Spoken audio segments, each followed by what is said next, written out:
Hi everyone, in front of me I've got a Samsung Galaxy M13 and let me share with you how to change video resolution on this device.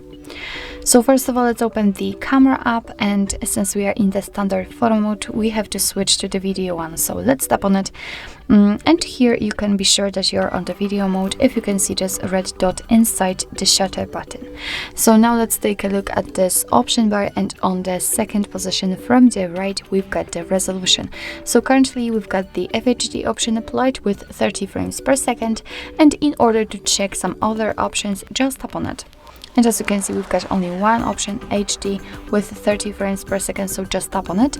As you can see, it has been immediately applied. It is notified right here, which means that from now on, your device will record videos in chosen resolution, but I highly recommend to keep the FHD option applied as it is the best possible here. So actually, this is it. This is how to change video resolution in your Samsung Galaxy M13. Thank you so much for watching. I hope that this video was helpful, and if it was, please hit the subscribe button and leave the thumbs up.